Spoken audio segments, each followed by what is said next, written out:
పొదరిల్లు ఈరోజు ఎపిసోడ్లో నారాయణని బెదిరించి మరీ ట్యాబ్లెట్స్ వేయిస్తుంది మహాలక్ష్మి. అసలు ఎవడికి లొంగని నారాయణ మహాకి భయపడటం చూసి కొడుకులు కూడా అవాక్కవుతారు. మరోవైపు తనకి ఈ పెళ్లి ఇష్టం లేదని ఎక్కడికైనా లేచిపోదామని మాధవతో చెప్పి కన్నీళ్లు పెట్టుకుంటుంది గాయత్రి.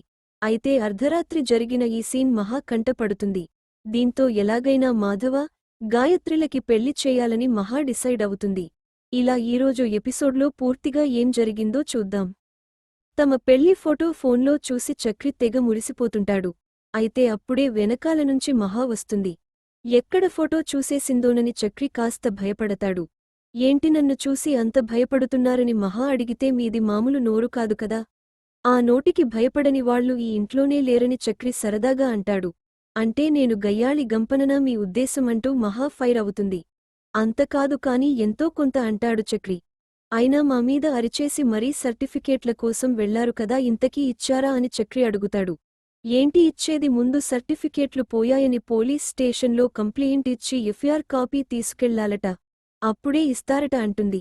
అయితే కాలేజ్ వాళ్లు ఇచ్చిన రిసీప్ట్ కాపీని ఆది చించేసిన సంగతి మహాకి అప్పుడే గుర్తొస్తుంది. ఈ విషయానికి చక్రికి చెప్పగానే ఓహో, అప్పుడు కాల్ చేస్తే ఇప్పుడు చించేశారన్నమాట. అందుకే అన్నిసార్లు నేను వస్తానని చెప్పింది.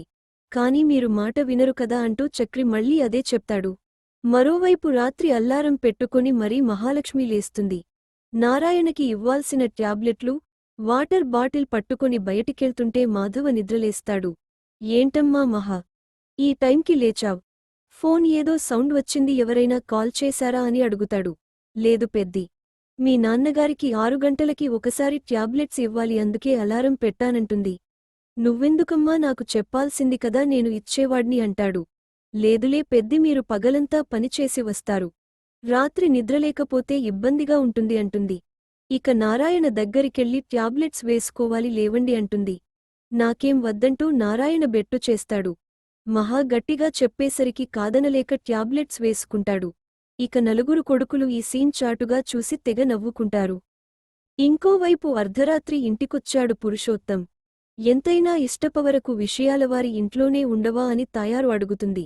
ఆమెనే, అబ్బాయి కూడా ఉన్నాడు, మన గాయత్రి అంటే పడి చేస్తున్నాడు. అయితే వాళ్లు మాత్రం ఒకటే మాటమీద ఉన్నారు. అబ్బాయికి సెలవులు తక్కువ కనుక వచ్చి ముహూర్తానికే పెళ్లి జరిపి వెళ్లాలనుకుంటున్నారు పురుషోత్తం చెప్పాడు. అదే మంచిదయ్యా, నువ్వు ఎలాగూ బంగారం తినుకోచావ్. ఇన్నాళ్లు కష్టపడి దాని పెళ్లి కోసం డబ్బులు కూడబెట్టాం. మా అన్నయ్యకి ఆగితే 2 నుండి 3 లక్షలు సరిపోతాయి. ఇంకం కావాలంటే తాయారు అంటుంది. అవన్నీ నిజమే అని పురుషోత్తం అంటాడు. అది బానే ఉందా, మళ్ళీ ఆ మధ్యగాడి పేరు ఎత్తితే ఈసారి అలాంటిదేమైనా చేసిందంటే దాన్ని చంపేస్తాను పురుషోత్తం అంటాడు. అయితే ఇద్దరూ చాటుగా గాయత్రి వింటుంది. కాసేపటికి మహా మళ్లీ ట్యాబ్లెట్స్ ఇచ్చేందుకు లేస్తుంది. నారాయణకి ట్యాబ్లెట్స్ ఇచ్చేసి లోపలికి వెళ్తుంటే మాధవ కనిపించడు. దీంతో పెద్ది ఈ టైంకి ఎక్కడికి వెళ్లాడా అని మహా అనుకుంటూ పెరటి డోరు ఓపెన్ చేస్తుంది. అక్కడ గాయత్రి, మాధవ మాట్లాడుకుంటూ ఉంటారు. బావా, వచ్చే ముహూర్తానికే పెళ్లి చేసేయాలని మా వాళ్లు డిసైడ్ అయ్యారు. అంటే ఎన్నో రోజులు లేదు బావా, అసలు నేను నిన్ను విడిచి బతకలేను. ఏదో ఒకటి చేయి బావా అని గాయత్రి కన్నీళ్లతో వేడుకుంటుంది. చిన్ననాటి నుంచి నిన్ను ఇష్టపడుతూనే ఉన్నాను. నువ్వే నా భర్తవని అనుకుంటూ ఉన్నాను. ఇప్పుడే వేరే వ్యక్తిని పెళ్లి చేసుకుని నన్ను నేను, అతన్ని కూడా మోసం చేయలేనని గాయత్రి అంటుంది. గాయత్రి మాటలకి మాధవ కూడా ఎమోషనల్ అవుతాడు. ఏం చేయనే, చిన్నప్పటినుంచి నేను కూడా నువ్వు నా సొంతమనే అనుకున్నాను. కాని మన ప్రేమతో పాటు మీ ఇంట్లో వాళ్లు మాపై పగ కూడా పెంచుకున్నారు. ముఖ్యంగా మీ అమ్మకి నన్ను అల్లుడిగా చేసుకోవడం అసలు ఇష్టం లేదు. చూశావుగా, మొన్న నువ్వు నాతో మాట్లాడిన దానికే మా అందరినీ పోలీస్ స్టేషన్లో పెట్టించారు. ఇప్పుడు మనం ఏమైనా చేస్తే ఏమవుతుంది? నువ్వే ఊహించు. నా కోసం నా తమ్ముళ్ళని నేను ఇబ్బంది పెట్టలేను. నువ్వు ఎక్కడున్నా ఆనందంగా ఉండాలని కోరుకొని నిన్ను త్యాగం చేయడం తప్ప ఇంకేం చేయలేనని మాధవ అంటాడు. అంటే నువ్వు ఇంకేం చేయలేవా బావా? మనం లేచిపోయి పెళ్లి చేసుకుందాం అంటుంది. లేదు గాయత్రి, మహా అలా చేసినందుకు ఇప్పటికీ వాళ్ల ఇంట్లో వాళ్లు మాపై పగ పెంచుకున్నారు. తరుముతూనే ఉన్నారు. నాన్నని చంపేంత పని చేశారు. మనం కూడా అదే పని చేస్తే మీ అమ్మ నిన్ను చంపేస్తుంది. కనుక అలాంటి పనులేం వద్దు. నువ్వు ఇక ఈ ఇంటికి రావద్దు. ఇదే మనం చివరిసారిగా కలిసే రోజు కావాలి.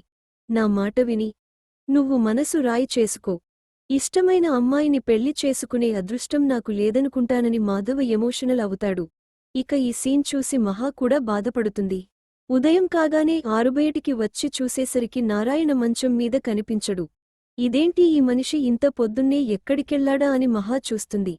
ఇంతలో నారాయణ నోటిలో బీడీ పెట్టుకొని సైకిల్ తొక్కుతూ వస్తాడు. ఏంటి మాస్టారు ఎక్కడికి పొద్దున్నే అలా దయచేశారని మహా వెటకారంగా అడుగుతుంది. ఎక్కడికెళ్తానమ్మా అలా ఊరికే సైకిల్ తొక్కుతూ వెళ్లి టీ తాగి వచ్చానంటాడు. ఆ టీ ఏదో నన్ను అడిగితే నేను పెట్టిస్తాను కదా.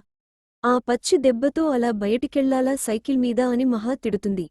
ఓయ్ ఏంటి నన్నే కంట్రోల్ చేద్దామనుకుంటున్నావా అని నారాయణ అంటాడు. కంట్రోల్ చేయడం కాదు చేశాను కూడా. ఇక సైకిల్ మీద ఎలా వెళ్తారో చూస్తానంటూ సైకిల్కి తాళం వేసి లోపలికి వెళ్ళిపోతుంది మహా. లోపలికి వెళ్ళగానే ముగ్గురు తమ్ముళ్ళూ హాయిగా టిఫిన్ చేస్తూ ఉంటారు. అది చూసి మహా అరుస్తుంది. ఏంట్రా నిన్ను పరీక్షలు అయ్యేవరకు ఇడ్లీ మాత్రమే కదా తినమని చెప్పాను. ఈ దోశలు తింటే మత్తుగా ఉంటుంది. ఇంకేం చదువుతావని కన్నాని తిడుతుంది.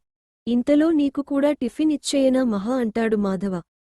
నేను వీళ్లలో గబ్బూస్ కాదుగా పెద్ది. నేను స్నానం చేసే తింటాను అంటుంది. చూశావా అన్నయ్య నేను స్నానం చేసే తింటానని చెప్పా. నువ్వే చల్లారిపోతాయి తినేమని చెప్పావ్. చూడు గబ్బూసంటుంది అంటూ కేశవ అంటాడు. ఓ ఏంటి నోరు లేస్తుందని మహా అడిగేసరికి లేదు అమ్మ ఉంటే ఇలానే అనేదిలే అంటాడు కేశవ. సర్లే కాని మీరు ముగ్గురూ ఎక్కడికి వెళ్ళకండి మాట్లాడాలని చెప్తుంది మహా. ఇక మాధవ పనికి వెళ్ళిపోయిన తర్వాత ముగ్గురు తమ్ముళ్ళని పెరట్లోకి తీసుకెళ్లి మహా మాట్లాడుతుంది. రాత్రి జరిగినదంతా చెప్తుంది. అసలు రాత్రి వాళ్ళిద్దరూ మాట్లాడుకున్నది చూస్తే నా గుండె బరువెక్కిపోయింది. పెద్దికి గాయత్రి అంటే ఎంత ఇష్టమో నిన్న రాత్రే తెలిసింది. అలాంటి వాళ్లని విడదీయడం కరెక్ట్ కాదు. వాళ్లని కలపడానికి మనం ఏదైనా చెయ్యాలి అంటుంది. వాళ్లకి ఒకరంటే ఒకరికి ఇష్టమని మాకు కూడా తెలుసండి. కాని మా అత్తయ్య ఈ పెళ్లికి అసలు ఒప్పుకోదు. అదే వచ్చిన చిక్కు. పోనీ మేము బలవంతంగా చేసినా మాపైన మళ్లీ పోలీసు కేసు పెడుతుంది అంటాడు చక్రి. మరి దీనికి వేరే మార్గం లేదా అని మహా అంటే ఉంది మా అత్తయ్యని లేపేయడమే అంటాడు చక్రి. ఇది వినగానే అందరూ అవాక్కవుతారు. ఇక్కడితో నేటి ఎపిసోడ్ ముగిసింది.